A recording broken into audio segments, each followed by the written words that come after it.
following the controversies that trailed the 2024 budget.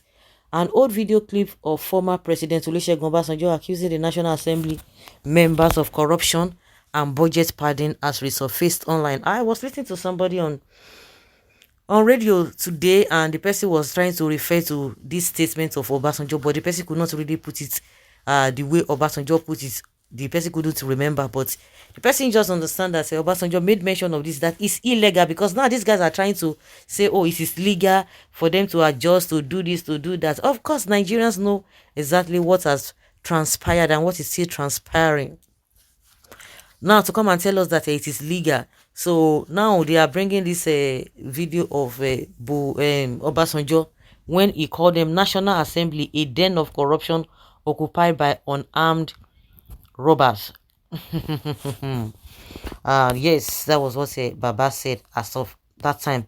Recall that Senator Abdul Ningi, PDP Bauchi Central, had alleged that the 2024 budget was padded by 3 trillion naira.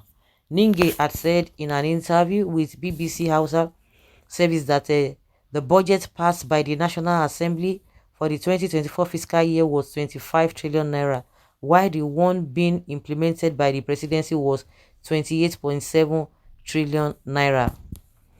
Well, the National Assembly had passed a budget of 28.7 trillion naira 28.7 trillion naira for the 2024 fiscal year. President Bola Tinubu had proposed 27.5 trillion naira, but the lawmakers jacked it up by 1.2 trillion naira.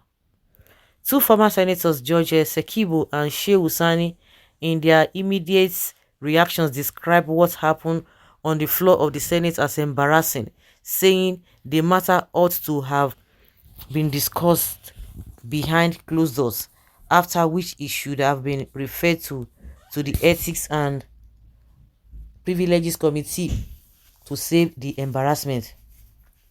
However, several reactions have been made on the allegations of budget padding by the National Assembly, part of which generated the viral video of former President Obasanjo accusing National Assembly members for being corrupted.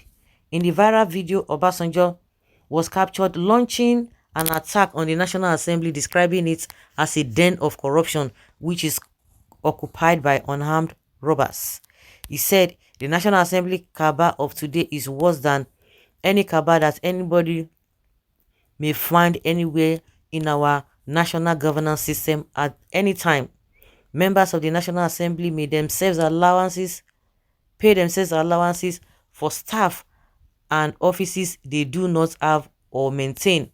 Once you are a member, you are corrupted and your mouth is stuffed with rottenness and corruption that you cannot opt out as you go home with not less than 15 million naira a month for a senator and 10 million naira a month for a member of the House of Representatives. The National Assembly is a den of corruption by a gang of unarmed robbers. Most of them conduct themselves and believe that they are not answerable to anybody.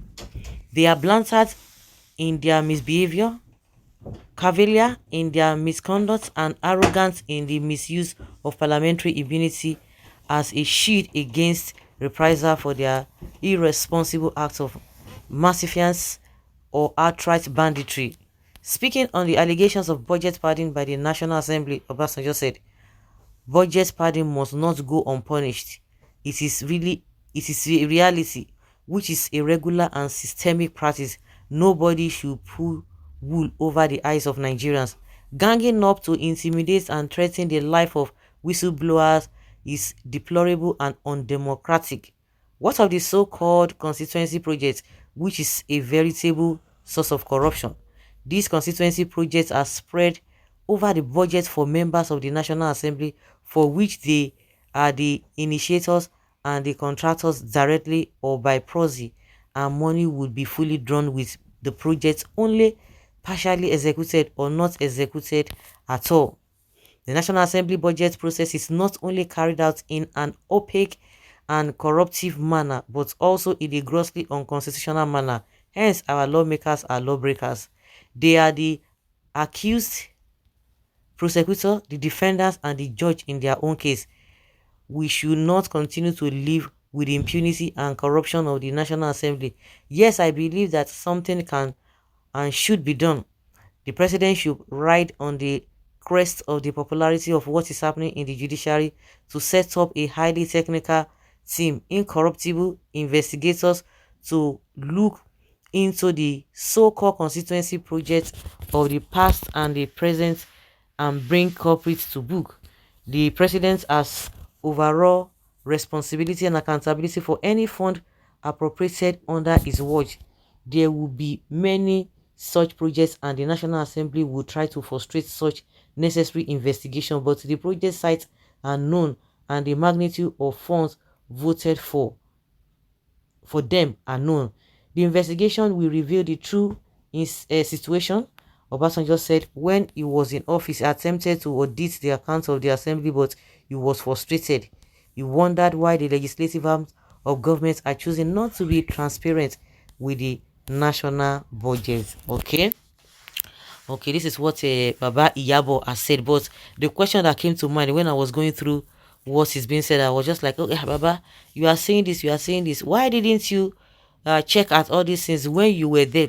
But he later answered my question. The question I was the question I was about to ask, but he said it frustrated him.